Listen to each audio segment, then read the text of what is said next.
अस्सलाम वालेकुम, आप देख रहे हैं परदेसी वाइब और मैं हूं आपका दोस्त Hashim Umar. Canada tourist visa का आज है session number 44। So let's start questions and answers. Session start करने से पहले मैं आपको बता दूं कि एक महीने के लिए मैं जर्मनी में था, मैं वापस कनाडा पहुंच चुका हूं। तो पिछले एक महीने से मैं यूट्यूब से कट ऑफ था, तो उन दोस्तों से माजरत जिनका मैं जवाब नहीं दे सका। So let's start questions and answers. Knowledge hub का पहला क्वेश्चन है, my question brother, my visa refuse last week due to non consistent, what should I do, mean I apply as a reconsideration, are there have any other way, please explain me, waiting for your suggestion. जब आपका visa एक दफा refuse हो जाता है तो आप reconsideration या उनको री अपील नहीं कर सकते, आपको दोबारा से अप्लाई करना पड़ता है। अब आपकी रिफ्यूजल में जो नॉन कंसिस्टेंट का वर्ड है, ये देखें आपकी प्रोफाइल को किस तरह प्रेजेंट किया गया। समटाइम्स लोगों की प्रोफाइल अच्छी होती है लेकिन अपने आप को प्रेजेंट वो सही नहीं कर पाते। कवर लेटर के अंदर आपने जो प्लान दिया है वो किस तरह का है, तो ये सारी चीजें देख के उसके बाद अपनी जो फॉल्ट है, अपनी मिस्टेक्स हैं, उनको देख के फिर आप दोबारा से अप्लाई कर सकते हैं। अगर आपको अपनी मिस्टेक सही तरह से नजर नहीं आ रही तो फिर आप GCMS नोट्स के लिए अप्लाई करें, स्पेसिफिक रीजन वहां से आपको मिल जाएगी, उसके बाद आप दोबारा से री अप्लाई करें। अहमद मलिक का क्वेश्चन है, पासपोर्ट किधर जमा करवाना है। पासपोर्ट उधर जमा करवाना है जहां पे आपने बायोमेट्रिक्स दिए थे, यानी कि VFS। उनको आप मोस्ट ऑफ द कंट्रीज वहां पे आप कोरियर के जरिए VFS वालों को अपना पासपोर्ट सेंड करते हैं, वो फिर आपके पासपोर्ट के ऊपर वीजा लगवा के फिर आपको कोरियर कर देते हैं, आपको घर में ही पासपोर्ट मिल जाता है। शाहिद खान का क्वेश्चन है, भाई मेल्ट प्रोग्राम क्या होता है। मेल्ट प्रोग्राम ये है मैंडेटरी एंट्री लेवल ट्रेनिंग, ये कोर्स है। 103.5 घंटे आपने लगाने होते हैं, उसके बाद ही आप जाके ट्रक का जो टेस्ट है ना वो दे सकते हैं। स्पेशली जो AZ लाइसेंस करते हैं ना, ये स्पेशली प्रोग्राम है ओंटारियो में जब आप लाइसेंस लेते हैं, क्योंकि ज्यादातर टूरिस्ट वीजा को हम मैं उसकी इंफॉर्मेशन दे रहा होता हूँ, तो एज ए टूरिस्ट आप ओंटारियो में ही लाइसेंस ले सकते हैं। तो यहाँ पे आपको मेल्ट प्रोग्राम करना पड़ेगा। ये actually entry level training course है, यानी कि दोबारा बता दूं 103.5 घंटे आपने लगाने ही लगाने हैं। उसके बाद आप जाके ये स्कूल वाले आपको ये मैंडेटरी कोर्स है, ये वो आपको इतने घंटे लगवाएंगे, उसके बाद जाके ही आप टेस्ट दे सकते हैं, तो ये करना जरूरी है। मोहम्मद फरहान इकबाल का क्वेश्चन है, dear I have filled all blanks and validated successfully but it is not uploading and showing error, please guide how to upload. Form के अंदर अगर आपसे कोई मिस्टेक हो गई है तो उसकी वजह से ये अपलोड नहीं हो रहा, तो कोई ना कोई आपने गलती की है। अब आप गलती ढूंढो, क्योंकि मैंने तो ये फॉर्म फिल नहीं किया। अब आप खुद ढूंढो कि फॉर्म के अंदर कौन सी आपने गलती की है जिसकी वजह से ये अपलोड नहीं हो रहा, क्योंकि उनका सिस्टम ऑटोमेटिक डिटेक्ट कर लेता है अगर आपने कोई गलती की हो। नेक्स्ट क्वेश्चन है, भाई सऊदी में 3 मंथ हो गए हैं बायोमेट्रिक दिए हुए, कोई जवाब नहीं आया। आपने जो केस सबमिट करे थे सऊदीया में, उसका बायोमेट्रिक होने के बाद कब जवाब आया था। यार जो रिसेंटली सऊदी अरब से जो केसेस चल रहे हैं वो 3-3 महीने से लोग वेट कर रहे हैं, तो अब आप मैं यही कह सकता हूँ कि आप वेट करें। तो आप अकेले नहीं हैं, और भी बहुत सारे लोग 4 महीने तक भी, 4-4 5-5 महीने भी लोगों को हो चुके हैं।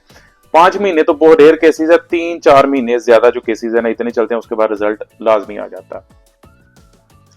आदिल खान का क्वेश्चन है, Germany fresh driving licence exchange हो सकता है। नहीं जी, बिल्कुल नहीं हो सकता, क्योंकि मैं जर्मनी से यहाँ पे आया था तो मेरे पास 2 साल से पुराना लाइसेंस है। 2 साल से पुराना लाइसेंस होगा तो आप यहाँ पे अपना लाइसेंस सरेंडर करेंगे, कनाडा का ड्राइविंग लाइसेंस आपको उसी वक्त ही मिल जाता है।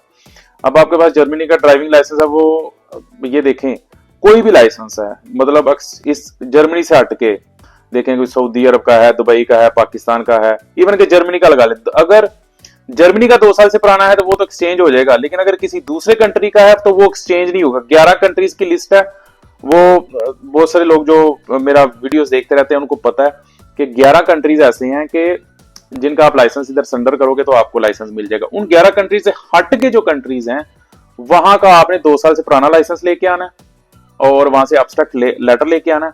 तो यहाँ पे आपको क्या होगा कि आपने थ्योरी का टेस्ट देना पड़ेगा आपको G1, और उसके बाद फाइनल रोड टेस्ट आपको देना पड़ेगा। ये अगर ये चीजें नहीं है, मतलब 2 साल से पुराना लाइसेंस नहीं है, तो फिर ये मैं आपको बता दूं कि 2 साल लग जाते हैं लाइसेंस लेते लेते। लेकिन अगर आपके पास 2 साल से पुराना लाइसेंस है तो फिर क्या होगा, फिर आप 15 से 20 दिन के अंदर अंदर आप लाइसेंस गाड़ी का ले सकते हैं। G1 थ्योरी का टेस्ट होगा और उसके बाद फाइनल G का रोड टेस्ट होगा। नेक्स्ट क्वेश्चन है जवाद सिकंदर का, भाई मैं सिक्योरिटी में हूँ कतर में, मेरी बेसिक सैलरी 1300 कतरी रियाल है, 25,000 की बैंक स्टेटमेंट है, हो सकता है प्लीज सर लाजमी बताना। 1300 कतरी रियाल सैलरी कम है जनाब, वैसे आपका 25,000 जो बैलेंस है वो तो ठीक है, लेकिन आपकी सैलरी कम है, सैलरी को बढ़ाएं। ट्रैवल विद जैस का क्वेश्चन है, brother I myself have applied for a visa to Canada from Romania without invitation, Canada does not give visa to anyone from Romania if you belong to a third country. जी travel with Jas आप बिल्कुल गलत बता रहे हैं।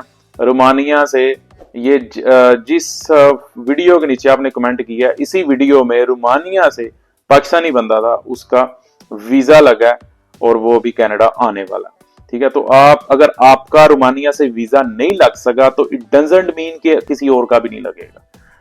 Profile पे depend करता है आपने केस अपना किस तरह प्रेजेंट किया, बहुत सारी फैक्टर्स हैं जिस पे ये चीज डिपेंड करती है कि वीजा लगेगा या नहीं लगेगा। तो अगर आपने शायद अपना केस सही तरह प्रेजेंट नहीं किया या आपकी प्रोफाइल वीक है तो उसकी वजह से आपका वीजा नहीं लगा, तो इट डजंट मीन कि सबकी प्रोफाइल या सबने एक जैसा केस प्रेजेंट किया तो वीजा लग जाता है, रोमानिया से भी वीजा लग जाता है। वकास टीवी का क्वेश्चन है, आशम भाई विजिट वीजा के लिए वैंकूवर और टोरंटो मार्च के मंथ में कौन सी डेस्टिनेशन ठीक होगी? मींस टोरंटो में चिल वेदर होता है तो क्या टोरंटो ठीक रहेगा या वैंकूवर?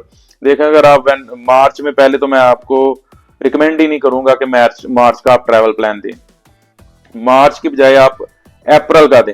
मार्च में अगर आपने देना है तो वो मेरा ख्याल है वैंकूवर नहीं, वो वैंकूवर भी सूट नहीं करेगा, क्योंकि मैं इधर वैंकूवर में हूं इस वक्त। तो ये देखें नवंबर से लेके मार्च तक, ये तो आप 5 महीने साइड पे कर दो। मार्च में वेदर ठीक रहता है वैंकूवर का, लेकिन आपने ये देखना है कि कौन से महीनों में टूरिस्ट ज्यादा इधर आते हैं। तो ये है कि अगर आपने फिर भी बजिद है मार्च में ही आना है तो फिर वैंकूवर बेटर है, क्योंकि वैंकूवर का वेदर जस्ट लाइक, क्योंकि मैं जर्मनी में रहा हूं तो मुझे पता है वैंकूवर और जर्मनी का वेदर मिलता जुलता है, रेनी वेदर है और ज्यादा स्नोफॉलिंग नहीं होती। तो पहली तो बात है मार्च को ना करें, अगर मार्च में आना चाहते हैं तो फिर वैंकूवर करें। टोरंटो में ज्यादा वहां पे स्नोफॉलिंग भी होती रहती है, वैंकूवर में इतनी, वैंकूवर में बारिशें ही होती रहती हैं ज्यादातर, तो ये चीज है।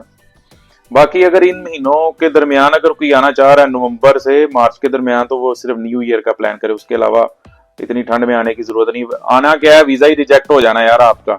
मैं दोस्तों को कितनी दफा बोला है कि यार विंटर में इधर ना आए, विंटर में वीजा रिजेक्ट होंगे। विंटर में इधर के कनेडियन जो इधर लोग रहते हैं वो बाहर नहीं निकलते, तो आप वहां से इधर आ रहे हैं तो वो वीजा ऑफिसर बस सोचेगा कि ये किसी और चक्रों में ही आ रहा है। सबा लतीफ का क्वेश्चन है, applied visit visa in June and got rejection in October. Rejection reason was no home ties and I will not come back while I am government employee and regular PhD student. Documents were attached. What other ties they want? देखिए आपकी profile अच्छी है, ये मैं पहले भी बात कर चुका। समटाइम्स ये होता है कि आप अपना केस अच्छी तरह प्रेजेंट नहीं करते।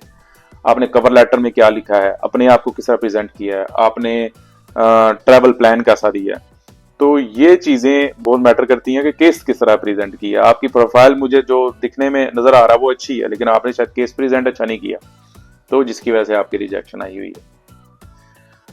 नेक्स्ट क्वेश्चन है हुसनैन का, गाना apply visit visa which month plan should I give for Alberta province?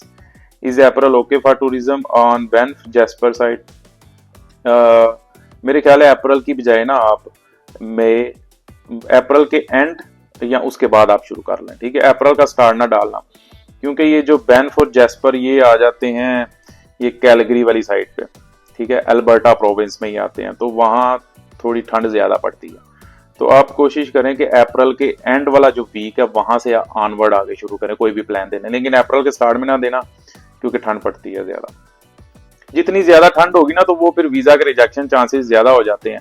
हाँ, आप ये कह सकते हैं जी अगर कोई किसी का एक्सपीरियंस है, कोई लोग स्कीइंग करते हैं, यानी कि बर्फ के ऊपर जब स्नो फॉलिंग होती है तो उसके बाद बर्फ पड़ती है तो वो स्कीइंग होती है ना, तो वो अगर, लेकिन उसके लिए आपने साबित करना है कि आपका पहले ये प्रोफेशन रहा है, आपकी हॉबी रही है कि ये आप काम करते रहे हैं पहले, तो अदरवाइज ठंड में आने की जरूरत नहीं है, वीजा ही नहीं लगेगा। प्रिंस काशिफ इकबाल का क्वेश्चन है, अस्सलाम वालेकुम सलाम, I made a mistake when I entered the form in IRCC for a visitor visa. I entered my son's date of birth in my mother's date of birth, how much effect of this mistake have on my application. कोई effect नहीं होगा, हाँ application पे इतना effect हो सकता है कि थोड़ा डिले हो जाएगा प्रोसेस, ये हो सकता है। मेरा ख्याल है ये भी, इसके भी बहुत कम चांसेस हैं, लेकिन एक्सेप्टेंस या रिजेक्शन इसके ऊपर कोई असर नहीं पड़ेगा। यार इसने ये डेट ऑफ बर्थ गलत डाल दिया तो रिजेक्शन हो जाए। इसका आप क्या कर सकते हैं, वेब फॉर्म रेज करें, उधर जाके अपना ये मुद्दा सारा बयान कर दें। और वो इस तरह के, ये जो वेब फॉर्म है इन्हीं कामों के लिए बनाया गया कि कोई चीज आपने गलत एंटर कर दी है फॉर्म के अंदर, तो वो आप जो उनका वेब फॉर्म है वहां पे जाके नई डेट्स उनको दे दें, जो करेक्ट करके जो आप डेट बता रहे हैं ये वाली उनको जाके बता दें। ये थे आज के क्वेश्चंस। मजीद आपके जहन में कोई क्वेश्चन है तो नीचे कमेंट करें, मैं जरूर जवाब दूंगा। अगर किसी भाई को मेरी कोई हेल्प की ज़रूरत है, मेरे से कोई इन्फॉर्मेशन चाहिए, तो ये नीचे ईमेल आईडी है, व्हाट्सअप नंबर है, इस पे आप मेरे से रब्ता कर सकते हैं। अभी रेगुलर मैं वीडियोस डाला करूंगा क्योंकि मैं जर्मनी में था 30 डेज़ के लिए, अभी यहाँ पे मैं पहुंच चुका हूँ और अब मैं ऑनवर्ड यहाँ पे ही हूँ कनाडा। अभी मैं समझे 1-2 साल के लिए अभी कनाडा, उसके बाद देखेंगे पाकिस्तान जाना है या जर्मनी जाना है। छोटे मोटे 1-2 दिन के लिए मैं जाऊंगा, चक्कर लगाऊंगा जर्मनी का, अदरवाइज लंबे दुरानिये के लिए मैं कहीं नहीं जा रहा। ठीक है, तो अपना ख्याल रखें, अपने दोस्तों का, अपनी फैमिली का भी ख्याल रखें। चैनल जरूर सब्सक्राइब कर लें। ठीक है, मिलते हैं नेक्स्ट वीडियो में। अल्लाह हाफिज।